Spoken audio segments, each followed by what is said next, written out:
Today we're going to be talking about insanely cheap digital nomad destinations. Imagine jumping out of a beach, going into the sunset, having an incredible laptop life, and on top of all that, doing so for a fraction of what you pay in Western countries.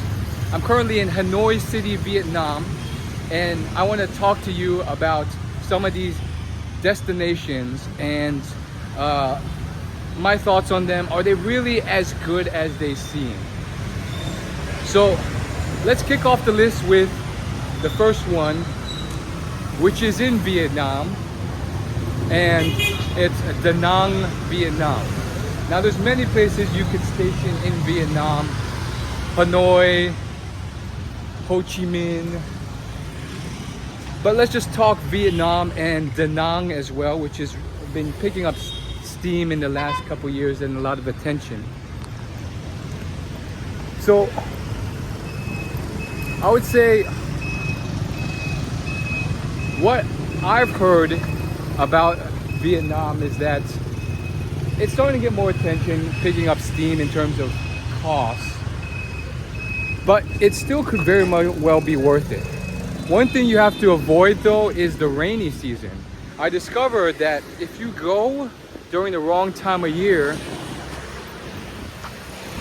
yes, it might be cheap, but you're not necessarily going to get beautiful beaches. Instead, you might just get monsoons, rain, clouds, all this stuff that's just going to make it really hard to get around and enjoy the nature of it. So you might get a really nice apartment for, let's say, $1,000 a month or less, but on top of that you may not get the nice beaches, and on top of that, depending on where you choose, there may not be many people who speak English or not much stuff to do and to mingle. So it's not perfect is what I'm saying, and I'm telling you this to kind of layer in the truth rather than just sell the location to you and say, oh, this is the most incredible place ever. But just keep that in mind. Rainy season is a big thing in Southeast Asia. So Vietnam, definitely a place to consider, but of course there's the language barrier, and if you're in the city, there's the noise of the mopeds. But let's go ahead and move on to number 2 on our list. Number 2 on our list is Thailand. Thailand is often recommended for great reason. Great prices, good food, beaches. Not as nice as the beaches in the Philippines or Australia, but for the price and the fact that you even have beaches, I think that's well worth it. On top of that, there's a lot of English speaking people, a lot of nomads traveling through, and you can settle in, get some pretty fast internet, just like in Vietnam. Maybe not as fast as Vietnam. Vietnam, in some places, you can have really fast internet. But I mean, arguably Thailand's just as good. And on top of all that, you can do that for pretty cheap. And there's no language barrier there. And it's a small country, so you don't have to fly around or travel as much as you might in other countries like the Philippines. Oh, by the way, Circle K, this thing is so funny. They have Circle K all throughout the West Coast in the US. And when I saw this here, I was so surprised. I was like, I haven't seen this in any other country, but it's in Vietnam for some reason. So funny. So, point being, Thailand is another place that you may want to consider traveling to if you really want to make the most of it. It's commonly recommended, so I'm not going to harp too much on it. Let's move on to the next one on our list. The next one, the third one, is Medellin, Colombia. Now, Medellin and Colombia are often talked about. And once again, I want to start with the bad things before I sell you on the good parts about it. Bad things is you really got to be careful and just stay away from the dating apps. There's been plenty of stories of people getting drugged or killed by going on some dating app like Tinder and then scammed because they, drug you with this, powder and you drink it while you're having drinks with this girl, and then you end up dead because they overdose you on the powder accidentally and stuff like that. So that being said, there's plenty of nomads who do just fine and stay safe in Colombia by simply being street smart, staying off the apps or anything sketchy or scammy, just living an honest life there and just being smart about it. They're not on the apps, just living a good life. And if you can do that and then build a social circle there, get to know some locals you can trust who will guide you,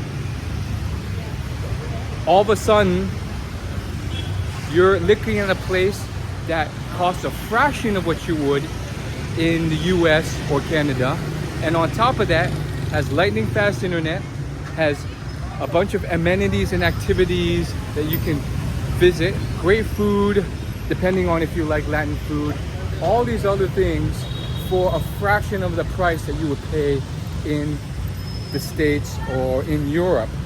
You can live there for eons because of the cheap cost of living there. Once again, there are some drawbacks and safety concerns, but if you can get ahead of that, don't just trust me. Talk to that's what I did. I was very scared about it. Talk to other nomads who lived there, and you'll learn how they were able to do it successfully and safely by just not engaging with things that could be very sketchy, like dating apps.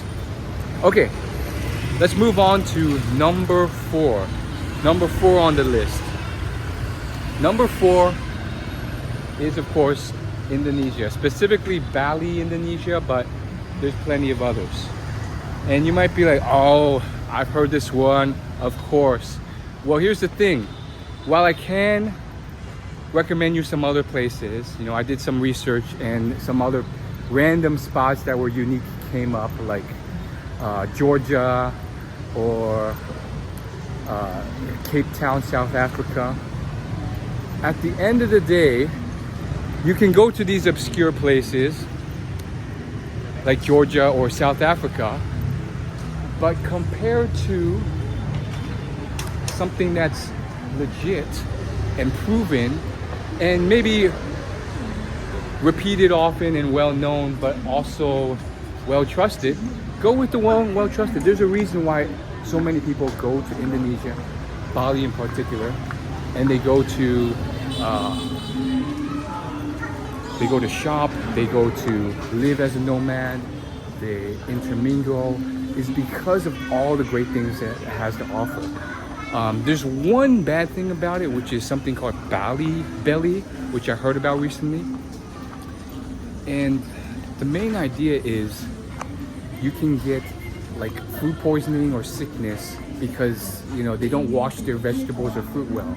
So the way to avoid that is apparently to just stick with the Western, more kind of safe restaurants in Bali. But other than that one thing, I've only heard great things about Bali.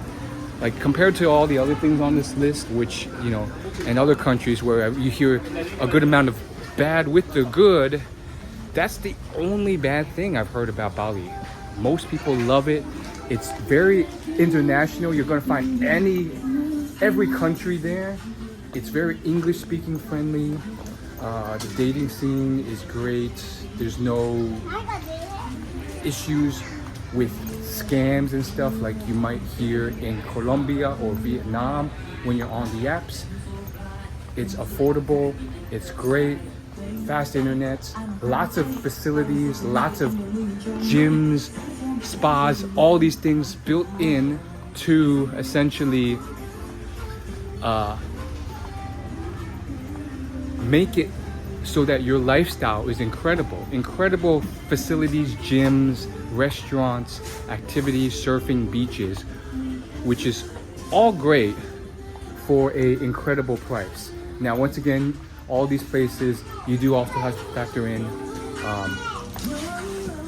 rainy season versus dry season. But if you can get through that hump and choose the right season to go, because if you go in the wrong season, like if you go in Vietnam, like in the middle of summer when it's just raining all the time, you won't see any good beaches. Same with Thailand, same with Indonesia. But if you can choose the right seasons, it will make a huge impact on your essential success with doing this. So that's the only caveat.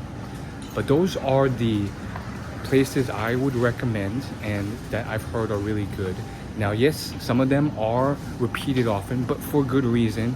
And yes, some of them have gone up in prices, and many people complain that they're over touristy. I've been hearing that for like 7 years. But at the end of the day, they are the best for a reason. So those are it. If I had to throw in an honorable mention, I'm gonna say Philippines because it is super good. Now, I'm not gonna say Siargao, although it's recommended often sometimes. I went to Siargao and it was this tiny rinky-dinky island. You can get from one end to the other in like a 30-minute moped. There wasn't much to do. The internet sucked. A lot of the places you stayed were like wooden huts, and sure, now they've developed more and there's more hotels and stuff, but there really wasn't that much to do there. You can finish the island beach hopping tour in like a few hours. So unless you like that kind of island life where there's not much to do except surf and look at the beach, and you want kind of slow internet because it's one of the most remote places, I would recommend a more developed city in the Philippines. You can choose Cebu, you can choose Manila, or you can go to somewhere that has kind of a mix of a beach and a city, because Cebu and Manila are just pure city, no beach. And there's thousands of islands, so there's plenty of options. But I would say another great one is Boracay or El Nido, Palawan area. And so that would be my honorable mention. And honestly, I think the Philippines kind of has the best balance of everything, because the beaches are beautiful. They're better than Thailand. I don't really hear about any like food poisoning or sickness as much there, and they have English-friendly locals there, very welcoming, and as long as you treat them with respect and you live an honest, nice, respectful life, I mean, there's no reason for them to be upset at you being there. So that's what I put as my honorable mention. Thanks for watching. Go ahead and like and subscribe. And then if you want to join my free email newsletters down below, where I give free coaching calls teaching people how to get their first job as a digital marketer or marketing data analyst. And I'll see you in the next video.